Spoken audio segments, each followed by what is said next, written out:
सेना के एक अधिकारी की शादी को कुछ समय हो चुका है। एक दिन वो अपनी नई पत्नी को नाव से एक विशाल झील में ले गया। अचानक बहुत भयंकर तूफान उठा। उस आदमी की इच्छा शक्ति बहुत अच्छी थी क्योंकि वो सेना में था।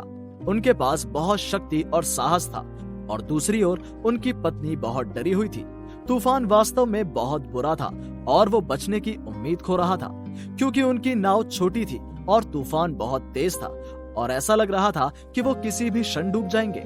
लेकिन अत्यधिक इच्छा शक्ति वाले व्यक्ति ने अपना सिर ठंडा रखा। वो चुपचाप और शांत था, जैसे कि उसके आसपास कुछ भी नहीं हो रहा हो। दूसरी ओर उसकी पत्नी डर से कांप रही थी, रो रही थी और उसने अपने पति से पूछा, तुम इस तूफान से क्यों नहीं डरते? हम किसी भी क्षण डूब सकते हैं और आप चुपचाप ऐसे बैठे हैं जैसे आसपास कुछ हो ही नहीं रहा हो। ये हमारे आखिरी पल एक साथ हो सकते हैं। ऐसा लगता है कि कोई उम्मीद नहीं है और हम नाव को तट के दूसरी ओर नहीं ले जा सकेंगे। केवल चमत्कार ही हमारी मदद कर सकता है, नहीं तो हमारी मृत्यु निश्चित है। क्या तुम मौत से नहीं डरते? क्या तुम पागल हो? ये सुनकर वो व्यक्ति हंस पड़ा और धारदार चाकू निकाल लिया। इसने उनकी पत्नी को और भ्रमित कर दिया। पत्नी ने कहा, ये क्या हो रहा है? क्या सच में पागल हो? इसके बाद उसने पत्नी के गले में धारदार चाकू से वार कर दिया। चाकू इतना पास था कि गले और चाकू के बीच थोड़ा सा ही फासला था। गले को तेज चाकू से तभी काटा जा सकता है जब वो थोड़ा इधर उधर हो। उसने अपनी पत्नी से कहा, क्या तुम नहीं डरती? पत्नी हंसने लगी और बोली, परेशान हो? मैं तुमसे क्यों डरूं? तुम्हारे हाथ में चाकू है, मैं उससे क्यों डरूं?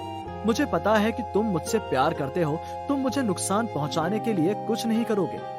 फिर उसने अपना चाकू वापस रख लिया और कहा, ये तुम्हारे प्रश्न का उत्तर है। मैं निर्माता पर भरोसा करता हूँ और वो ये पृथ्वी, हमारा जीवन और यहाँ तक कि वो इस तूफान को भी नियंत्रित करता है। वो हमसे प्यार करता है, इसलिए आगे जो भी होगा वो बेहतर के लिए ही होगा। अगर हम इस तूफान से बच सके तो कोई बात नहीं, और अगर हम नहीं रहते हैं तो भी ठीक है, क्योंकि हम इसके बारे में वैसे भी कुछ नहीं कर सकते। क्या हमारे दहशत में चीखने चिल्लाने पर भी हालात बदलेंगे? आप नहीं जा सकते। सब कुछ सृष्टिकर्ता के हाथ में है और मेरा मानना है कि वो अपनी रचना को चोट पहुंचाने के लिए कुछ नहीं करता है। थोड़ी देर बाद तूफान थम गया और सौभाग्य से उनकी नाव और वो तूफान से बच गए। पत्नी को एहसास हुआ कि उसकी सारी घबराहट और चीख पुकार किसी काम की नहीं थी। उसका पति सही था। शिक्षा। आत्मविश्वास एक ऐसी चीज है जिसे हमें अपने भीतर विकसित करने की जरूरत है। अपने आप पर और निर्माता पर भरोसा रखें।